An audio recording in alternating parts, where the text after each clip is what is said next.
Hi, hello everyone.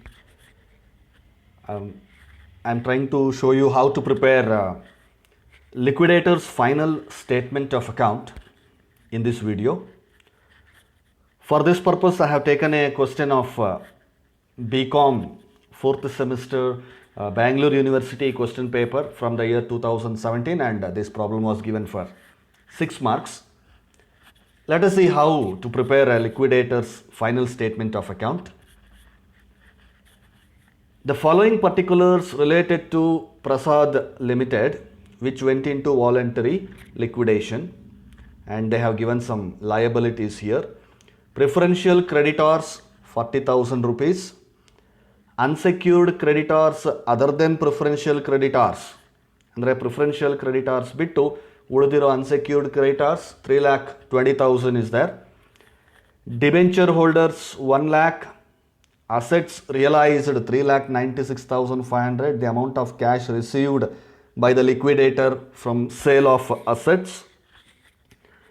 And he has also made some expenses, liquidation expenses 10,000. Apart from this, you are required to prepare liquidator's final statement of account allowing for his remuneration at 2% on assets realized and 2% on amount distributed to unsecured creditors including preferential creditors. ನೋಡಿ ಈ ಒಂದು ಪಾಯಿಂಟನ್ನು ನಾನು ಯಾಕೆ highlight ಮಾಡಿದ್ದೀನಿ ಅಂತ ನೋಡಿ ಒಂದ್ಸಲ. Unsecured creditors including preferential creditors. Normally ಈ ಥರದ ಪ್ರಾಬ್ಲಮ್ಸಲ್ಲಿ ಅನ್ಸೆಕ್ಯೂರ್ಡ್ ಕ್ರೆಡಿಟಾರ್ಸ್ ಮೇಲೆ ಲಿಕ್ವಿಡೇಟರ್ಗೆ ರೆಮ್ಯುನರೇಷನ್ ಕೊಟ್ಟರೆ ಅದನ್ನು ನಾವು unsecured creditors plus preferential creditors ಎರಡೂ ಸೇರಿಸಿ ಅದರ ಮೇಲೆ ನಾವು ಕ್ಯಾಲ್ಕುಲೇಷನ್ ಮಾಡ್ತೀವಿ. That is the normal procedure. So ಇಲ್ಲಿ ಅವನು ನಮಗೆ ಪಾಯಿಂಟ್ ಹೈಲೈಟ್ ಮಾಡಿದ್ದಾನೆ, unsecured creditors including preferential creditors. ಆ ಇನ್ಕ್ಲೂಡಿಂಗ್ ಪ್ರಿಫರೆನ್ಷಿಯಲ್ ಕ್ರೆಡಿಟಾರ್ಸ್ ಅನ್ನೋ ಪಾಯಿಂಟನ್ನು ಅವನು ಹೇಳಿದ್ರು ಹೇಳಿಲ್ಲ ಅಂದರೂ ನಾವು ಪ್ರಿಫರೆನ್ಷಿಯಲ್ ಕ್ರೆಡಿಟಾರ್ಸನ್ನು ಅನ್ಸೆಕ್ಯೂರ್ಡ್ ಕ್ರೆಡಿಟಾರ್ಸ್ಗೆ ಆ್ಯಡ್ ಮಾಡಿಕೊಂಡೇ ರೆಮ್ಯುನರೇಷನನ್ನು ಕ್ಯಾಲ್ಕುಲೇಟ್ ಮಾಡ್ತೀವಿ. So one point is clear. Whether it is mentioned or not mentioned in the question, you R supposed to include preferential creditors along with unsecured creditors at the time of calculating liquidator's remuneration. That point is clear. Now, other than this, we have only one assets realized. There is no other assets or cash balances or, and one more thing is you don't see any secured creditors in this problem. ಯಾಕೆಂದರೆ secured creditors ಇದ್ದಿದ್ರೆ ಅವರಿಂದ ಏನಾದರೂ excess amount ಇದ್ದಿದ್ರೆ ಅದನ್ನು ಕೂಡ ನಾವು recovery ಮಾಡಬೇಕಾಗಿತ್ತು. But in this case we don't have any secured creditors. So your liquidators final statement of account debit ಸೈಡಲ್ಲಿ ನಿಮಗೆ ಒಂದೇ ಒಂದು ಐಟಮ್ ಇರುತ್ತೆ, ಅದು ಅಸೆಟ್ಸ್ ರಿಯಲೈಸ್ಡ್ 3,96,500. ಸೊ ಅಲ್ಲಿಗೆ half part of the problem done, because debit side is done. We have only one item, assets realized 3,96,500. Let us start the question. Let us start the preparation of statement. Now see here, debit side we have only one item, as I told you, that is assets realized 3,96,500. Receipts side, that is debit side of liquidator's final statement, you are supposed to mention only one item, that is assets realized 3,96,500. that is already given in the question, so you need not worry about that. Then coming to the credit side part, in credit side you have, as per the preferential order, ನಮ್ಮ ಇಷ್ಟ ಬಂದ ಹಾಗೆ items ಬರೆಯೋ ಹಾಗಿಲ್ಲ. I have given you the format of liquidator's final statement and the preferential order in which the liabilities has to be paid. ಯಾವುದು ಮುಂದು, ಯಾವುದು ಆನಂತರ, ಯಾವುದು ಆದಮೇಲೆ ಅನ್ನೋದನ್ನು ಒಂದು ಲಿಸ್ಟ್ ಕೊಟ್ಟಿದ್ದೀನಲ್ಲ, ಆ ಲಿಸ್ಟ್ ಪ್ರಕಾರನೇ ಹೋಗಬೇಕಾಗತ್ತೆ. So liquidation expenses as given in the question 10,000 rupees. ಅದನ್ನು ಕ್ರೆಡಿಟ್ ಸೈಡಲ್ಲಿ ಫಸ್ಟ್ ಅವರಿಗೆ payment ಮಾಡ್ಕೊಂಡ್ಬಿಡಿ. Then comes your liquidator's remuneration. This problem is having two types of liquidator's remuneration. One is 2% on assets realized. Realise ಮಾಡಿದಂತಹ assets ಮೇಲೆ 2% calculate ಮಾಡಿ ಅಂತ ಹೇಳ್ತಿದ್ದಾರೆ. Therefore assets realised amount ಬಂದು 3,96,500 ಇದೆ. So 2% on assets realised means 3,96,500 into 2/100. Observe very carefully. 2% on assets realized, that is 3,96,500 ಮೇಲೆ 3,96,500 ಮೇಲೆ you are supposed to calculate 2%. Very simple calculation. 3,96,500 into 2/100. Calculate ಮಾಡಿದಾಗ ನಿಮಗೆ ಬರುತ್ತೆ 7,930. 7,930 is the 2% on 3,96,500. Once again, observe very carefully. Liquidators remuneration, two types of remuneration is given in the question. One is 2% on assets realized. In this question, assets realized is given 3,96,500. So 2% on that, that is 3,96,500 into 2 divided by 100. So if you calculate 7,930, ಅದನ್ನು inner ಕಾಲಮಲ್ಲೇ ಇಟ್ಕೊಂಡಿರಿ, ಯಾಕಂದರೆ ಇನ್ನೂ ಒಂದು item ನಾವು add ಮಾಡಿ ಆಮೇಲೆ ಹೊರಗಡೆ ಹಾಕ್ತೀವಿ. Therefore one type of remuneration calculated. Second type of remuneration calculate ಮಾಡೋದಕ್ಕೆ that is 2% on amount distributed to unsecured creditors. Unsecured ಕ್ರೆಡಿಟಾರ್ಸ್ಗೆ ನಾವು ಕೊಡಬೇಕಾದಂತಹ ಅಮೌಂಟಲ್ಲಿ 2% ರೆಮ್ಯುನರೇಷನ್ ಕೊಡಬೇಕು. ಇಲ್ಲಿ ಅನ್ಸೆಕ್ಯೂರ್ಡ್ ಕ್ರೆಡಿಟಾರ್ಸ್ ಅಂದರೆ both unsecured creditors as well as preferential creditors. ಅದನ್ನು ಕ್ವಶನಲ್ಲೂ ಮೆನ್ಷನ್ ಮಾಡಿದ್ದಾರೆ, ನಾನು ಆಗಲೇ ಕ್ವಶನಲ್ಲಿ ತೋರಿಸ್ತಾ ಇದ್ದೆ ನಿಮಗೆ. ಇನ್ಕ್ಲೂಡಿಂಗ್ ಪ್ರಿಫರೆನ್ಷಿಯಲ್ ಕ್ರೆಡಿಟಾರ್ಸ್ ಅನ್ನೋ ಪಾಯಿಂಟನ್ನು ಅಲ್ಲಿ ನಮಗೆ ಮೆನ್ಷನ್ ಮಾಡಿದ್ದಾರೆ. ಅಂದರೆ ಪ್ರಿಫರೆನ್ಷಿಯಲ್ ಕ್ರೆಡಿಟಾರ್ಸ್ ಮೇಲೆ ಕೂಡ ಕೊಡಬೇಕು. So let us do it separately.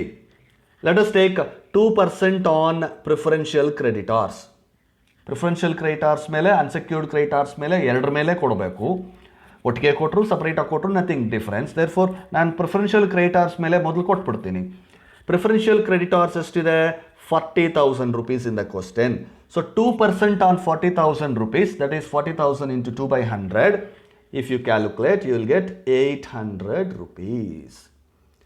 2% on preferential creditors, that is 800. ಅದನ್ನು ಕೂಡ ಇನ್ನರ್ ಕಾಲಮ್ ಪರ್ಟಿಕ್ಯುಲರ್ಸ್ ಕಾಲಮಲ್ಲೇ ಎಂಟ್ರಿ ಮಾಡ್ಕೊಂಡಿರೋಣ, ಯಾಕೆಂದರೆ ಇನ್ನೊಂದು ಐಟಮ್ ನಾವು ಹಾಕಿ ಆಮೇಲೆ ಟೋಟಲ್ ಮಾಡಬೇಕಾಗತ್ತೆ.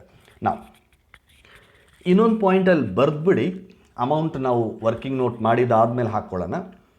2% on amount distributed to unsecured creditors. So preferential creditors ಮೇಲೆ ಆಲ್ರೆಡಿ ಕ್ಯಾಲ್ಕುಲೇಟ್ ಮಾಡಿ ಆಗಿದೆ. ಅನ್ಸೆಕ್ಯೂರ್ಡ್ ಕ್ರೆಡಿಟಾರ್ಸ್ ಮೇಲೆ ಈಗಲೇ ಕ್ಯಾಲ್ಕುಲೇಟ್ ಮಾಡಿ ಹಾಕ್ಬಿಡೋಕ್ಕಾಗಲ್ಲ. ಯಾಕಾಗಲ್ಲ? ಅನ್ಸೆಕ್ಯೂರ್ಡ್ ಕ್ರೆಡಿಟಾರ್ಸ್ಗೆ ಫುಲ್ ಪೇಮೆಂಟ್ ಮಾಡೋದಕ್ಕೆ ನಮ್ಮ ಹತ್ರ ದುಡ್ಡಿದೆಯಾ ಇಲ್ವಾ ಅನ್ನೋದು ನೋಡ್ಕೋಬೇಕಾಗತ್ತೆ. ಮೋಸ್ಟ್ ಆಫ್ ದ ಟೈಮ್ಸ್ ಈ ಥರ ಪ್ರಾಬ್ಲಮ್ಸ್ ಕೊಟ್ಟಾಗ ಅನ್ಸೆಕ್ಯೂರ್ಡ್ ಕ್ರೆಡಿಟಾರ್ಸ್ಗೆ ಫುಲ್ ಪೇಮೆಂಟ್ ಮಾಡೋದಕ್ಕೆ ದುಡ್ಡು ನಮ್ಮ ಹತ್ರ ಇರೋದಿಲ್ಲ. ಹಾಗಾಗಿ ಅನ್ಸೆಕ್ಯೂರ್ಡ್ ಕ್ರೆಡಿಟಾರ್ಸ್ ಮೇಲೆ ಈಗಲೇ ಕ್ಯಾಲ್ಕುಲೇಟ್ ಮಾಡಬೇಡಿ. ಎಷ್ಟು ದುಡ್ಡು ಬರುತ್ತೆ ನಮ್ಮ ಹತ್ರ ಅಂತ ನೋಡಿಕೊಂಡು ನಾವು ಅದನ್ನು ಮಾಡೋಣ. ಸೊ ಆ ಪಾಯಿಂಟ್ ಮಾತ್ರ ಬರ್ಕೊಂಡಿದ್ದು ದೆನ್ ಮುಂದಕ್ಕೆ ಹೋಗ್ಬಿಡೋಣ. As per the preferential order liquidator's remuneration payment ಆದ ಮೇಲೆ we are going to pay the debentures. In the question debentures is given 1 lakh rupees. So debentures 1 lakh rupee ಡೈರೆಕ್ಟಾಗಿ ಹಾಕ್ಕೊಂಬಿಡಿ. Nothing to calculate there. Debentures directly 1 lakh rupees ಹಾಕ್ಕೊಂಬಿಡಿ. Then preferential creditors 40,000. Preferential creditors ಹಾಕ್ಕೊಂಬಿಡಿ. ಅದರ ಮೇಲೆ remuneration already calculate ಮಾಡಿ ಆಗಿದೆ. Preferential creditors ಮೇಲೆ 2% remuneration to liquidator already calculate ಮಾಡಿ ಇಲ್ಲಿ ನಾವು ಬರೆದಿಟ್ಕೊಂಡಿರೋದ್ರಿಂದ you make payment to preferential creditors also 40,000. Yes. So ಡಿಬೆಂಚರ್ಸ್ಗೆ ಪ್ರಿಫರೆನ್ಷಿಯಲ್ ಕ್ರೆಡಿಟಾರ್ಸ್ಗೆ ಪೇಮೆಂಟ್ ಆದ ಮೇಲೆ next thing we should go to payment of unsecured creditors. But unsecured ಕ್ರೆಡಿಟಾರ್ಸ್ಗೆ ನಾವು ಎಷ್ಟು ಅಮೌಂಟನ್ನು ಕೊಡ್ತೀವಿ ಅನ್ನೋದು ಯು ಹ್ಯಾವ್ ಟು ಕ್ಯಾಲ್ಕುಲೇಟ್. ಅದಕ್ಕೊಂದು ಸಣ್ಣ ವರ್ಕಿಂಗ್ ನೋಟನ್ನು ಮಾಡೋಣ. See here, come to this small working note here. Total receipts of cash. total cash receipts. Where is this total cash receipts? That is given in the question. See, assets realized rupees 3,96,500. That is the total amount of cash realized. ಅಸೆಟ್ಸನ್ನೆಲ್ಲ ಮಾರಾಟ ಮಾಡಿ ನಮಗೆ ಬಂತಲ್ಲ ಹಣ, that is the 3,96,500 rupees. ಆ ದುಡ್ಡನ್ನೇ ನಾವು ಎಲ್ಲರಿಗೂ ಈಗ ಹಂಚಬೇಕಾಗಿರೋದು. So what is the total amount of cash we have? 3,96,500. So ಅದನ್ನ ಇಲ್ಲಿ ಮೆನ್ಷನ್ ಮಾಡ್ಕೊಳ್ಳಿ. Total cash receipts 3,96,500. After writing that, less total payments.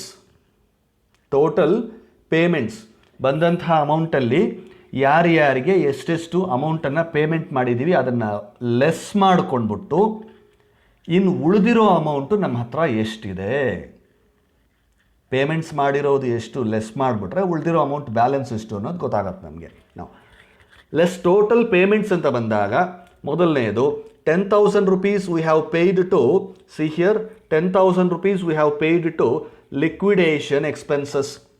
Liquidation ಎಕ್ಸ್ಪೆನ್ಸಸ್ಗೆ 10,000 ಪೇಮೆಂಟ್ ಮಾಡಿದ್ದೀವಿ ಒಂದು, ಆಯ್ತಲ್ಲ. Then 7,930 that is 2% remuneration for assets realised. Assets realised ಮೇಲೆ 2% remuneration calculate ಮಾಡಿದ್ವಲ್ಲ, 7,930 that amount. Then 800 is the 2% remuneration on preferential creditors. Preferential creditors 40,000 ಮೇಲೆ we calculated 2%, that 800 here. Then debenture holders 1 lakh rupees. Debentures ಮಾಡಿದ್ವಲ್ಲ payment ಇಲ್ಲಿ, C debentures 1 lakh. Then preferential creditors 40,000. Preferential creditors 40,000. Once again ನೋಡಿ, total cash receipts is the amount of assets realized, that is 3,96,500. Liquidation ಅಂತಂದ್ರೆ it's a very simple concept, as I explained you in my earlier theoretical concepts video. We are selling off the assets of the company and we are clearing its liabilities. ಆಸ್ತಿಗಳನ್ನು ಮಾರಾಟ ಮಾಡೋದು, ಇರೋ ಸಾಲಗಳನ್ನು ತೀರಿಸೋದು. ಎಷ್ಟಾಗುತ್ತೋ ಅಷ್ಟು, ಎಲ್ಲವೂ ತೀರಿಸ್ತೀವಿ ಅಂತ ಹೇಳೋಕ್ಕಾಗಲ್ಲ, ಎಷ್ಟಾಗುತ್ತೋ ಅಷ್ಟು ತೀರಿಸ್ತೀವಿ ಅಂತ.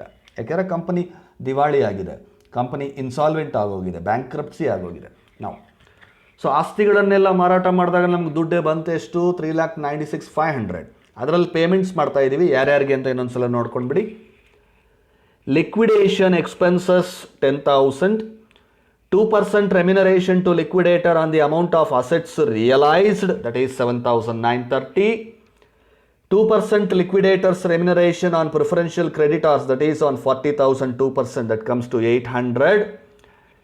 Amount paid to debenture holders, that is rupees 1 lakh. And amount paid to preferential creditors, that is 40,000. So ishtu amounts anna payments ಮಾಡಿದೀವಿ. ಇಷ್ಟು payments ಅನ್ನ ಆ್ಯಡ್ ಮಾಡ್ಕೊಳ್ಳಿ, that comes to 1,58,730. ಹೇಗೆ ಬರುತ್ತೆ 1,58,730? If you add all these payments, ನಾವು ಇಲ್ಲಿವರೆಗೂ ಮಾಡಿರೋ ಪೇಮೆಂಟ್ಸನ್ನೆಲ್ಲ ಆ್ಯಡ್ ಮಾಡಿಕೊಂಡ್ರೆ ಯು ಆರ್ ಗೆಟಿಂಗ್ 1,58,730. ನಾವು subtract this total payments from the total receipts. Total receipts minus total payments. Total receipts minus total payments ನೀವು subtract ಮಾಡಿಕೊಂಡ್ರೆ ಯು ವಿಲ್ ಗೆಟ್ 2,37,770. ಅಂದರೆ ಅಷ್ಟು ಕ್ಯಾಶ್ ಇದೆ ನಮ್ಮ ಹತ್ರ. ಇವರೆಲ್ಲರಿಗೂ ಪೇಮೆಂಟ್ಸ್ ಕೊಟ್ಟಾದ ಮೇಲೆ ಇಷ್ಟು ಅಮೌಂಟ್ ನಮ್ಮ ಹತ್ರ ಇದೆ. ಇದರಲ್ಲಿ ಯಾರಿಗೆ ನಾವೀಗ ಅಮೌಂಟ್ ಕೊಡಬೇಕು ಅಂದರೆ ಅನ್ಸೆಕ್ಯೂರ್ಡ್ ಕ್ರೆಡಿಟಾರ್ಸ್ಗೆ ಕೊಡಬೇಕು. ಅನ್ಸೆಕ್ಯೂರ್ಡ್ ಕ್ರೆಡಿಟಾರ್ಸ್ಗೆ ಎಷ್ಟು ಕೊಡಬೇಕು? See the question. Unsecured creditors other than preferential creditors, that is 3,20,000 rupees. Unsecured ಕ್ರೆಡಿಟಾರ್ಸ್ಗೆ ನಾವು ಪೇಮೆಂಟ್ ಮಾಡಬೇಕಾಗಿರೋದು 3,20,000. ಅಷ್ಟು ಅಮೌಂಟ್ ಇದೆಯಾ ನಮ್ಮ ಹತ್ರ? No, we have only 2,37,770. That means we are not in a position to make full payment to unsecured creditors. Unsecured creditorsಗೆ full ಪೇಮೆಂಟನ್ನು ಮಾಡೋವಂತಹ ಸ್ಥಿತಿಯಲ್ಲಿ ನಾವೀಗ ಇಲ್ಲ. ಓಕೆ, ಎಷ್ಟಿದೆ? 2,37,770 ಇದೆ. ಓಕೆ, ಇರೋದನ್ನು ಅನ್ಸೆಕ್ಯೂರ್ಡ್ ಕ್ರೆಡಿಟಾರ್ಸ್ಗೆ ಕೊಟ್ಬಿಡೋಣ. ಓಕೆ, ಇಷ್ಟನ್ನು ಕೊಟ್ಬಿಡೋಣ ಅಂದರೆ ಲಿಕ್ವಿಡೇಟರ್ ಬರ್ತಾನೆ, ನನಗದ್ರಲ್ಲಿ ಕಮಿಷನ್ ಬರಬೇಕು ಅಂತಾನೆ, ರೆಮ್ಯುನರೇಷನ್ ಬರಬೇಕು ಅಂತಾನೆ. ಅನ್ಸೆಕ್ಯೂರ್ಡ್ ಕ್ರೆಡಿಟಾರ್ಸ್ಗೆ ಫುಲ್ಲಾಗಿ ಕೊಡೋಕ್ಕಾಗೋದಿಲ್ಲ, ಶಾರ್ಟೇಜ್ ಇದೆ, ಇಲ್ಲಪ್ಪ ಅವ್ರಿಗೆ ಫುಲ್ಲು ಕೊಡೋಕ್ಕಾಗಲ್ಲ, ಅವೆಲ್ಲ ನನಗೆ ಗೊತ್ತಿಲ್ಲ. ಅವ್ರಿಗೆ ಎಷ್ಟು ಕೊಡ್ತೀರೋ ಅಷ್ಟರಲ್ಲಿ ಕೊಡಿ, ನನಗೆ ನೀವು ಫುಲ್ ಪೇಮೆಂಟ್ ಕೊಡ್ತಿರೋ ಪಾರ್ಷಿಯಲ್ ಪೇಮೆಂಟ್ ಕೊಡ್ತಿರೋ ಅವರು ಕೊಡೋ ಅಮೌಂಟಲ್ಲಿ ನನಗೆ 2% ಕೊಡಿ ಅಂತ ಹೇಳ್ತಾನೆ. ಸೊ ಹಾಗಾಗಿ ಅಮೌಂಟ್ ಅವೈಲಬಲ್ ಟು ಅನ್ಸೆಕ್ಯೂರ್ಡ್ ಕ್ರೆಡಿಟಾರ್ಸಲ್ಲಿ ನಾವು ರೆಮ್ಯುನರೇಷನ್ ಕ್ಯಾಲ್ಕುಲೇಟ್ ಮಾಡೋಣ. 2% ಲಿಕ್ವಿಡೇಟರ್ಸ್ ರೆಮ್ಯುನರೇಷನ್ನು. The formula is liquidators remuneration equals to amount available. Amount available ಅಂದರೆ ಯಾವುದು? ಇದು total receipts minus total payments. Amount available into rate of remuneration divided by 100 plus rate of remuneration into rate divided by 100 plus rate. Rate is 2% here, therefore you should be calculating 2,37,770 into 2 divided by 100 plus 2, that is 102. 2,37,770 into 2 divided by 102, that comes to 4,662. What is this amount? This is the remuneration to liquidator.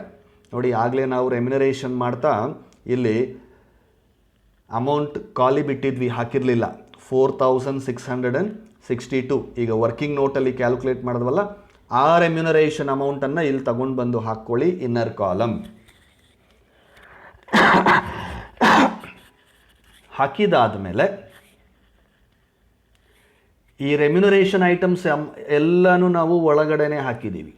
In particulars payments column only. We have not shown anything in the amounts rupees column here. ನಾವು 3 amounts are there in liquidators remuneration. One is 2% on assets realized 7,930, 2% on preferential creditors 800, again 2% on unsecured creditors 4,662. ಈ 3 ಐಟಮ್ಸನ್ನು add ಮಾಡ್ಕೊಳ್ಳಿ. 7,930 plus 800 plus 4,662, total 13,392. Now observe the credit liabilities, I mean payments of liabilities column on the credit side. Liquidation expenses paid, liquidators remuneration, various types of remuneration all put together added we have taken 13,392. Debentures 1 lakh taken, preferential creditors 40,000 and unsecured creditors amount ಇನ್ನೂ ಹಾಕಿಲ್ಲ ನಾವು. Unsecured creditors ಅಮೌಂಟನ್ನು ಇನ್ನೂ ಹಾಕಿಲ್ಲ. ಈ ಅಕೌಂಟನ್ನು balance ಮಾಡಿಕೊಂಡು balancing ಫಿಗರನ್ನು ನೀವು ಇಲ್ಲಿ ಹಾಕ್ಕೋಬೋದು. Balancing figure, balance amount. ನಾವು debit side you have 3,96,500. add the debit side total 3,96,500. Same amount bring it to the credit side. Debit ಸೈಡಲ್ಲಿ ಟೋಟಲ್ ಏನಿದೆಯೋ ಡೆಬಿಟ್ ಸೈಡ್ ಟೋಟಲನ್ನು put it on the credit side also 3,96,500. Now balance these figures. When you balance these figures, that means 3,96,500 ಅಲ್ಲಿ 10,000, 13,392, 1,40,000 ಇಷ್ಟು subtract ಮಾಡ್ಕೊಂಡ್ಬಿಟ್ರೆ you will get 2,33,108. 2,33,108. That is the amount paid to unsecured creditors. That's the amount paid to unsecured creditors. I hope you understood how to prepare liquidator's final statement of account, and if you have any queries, please contact me.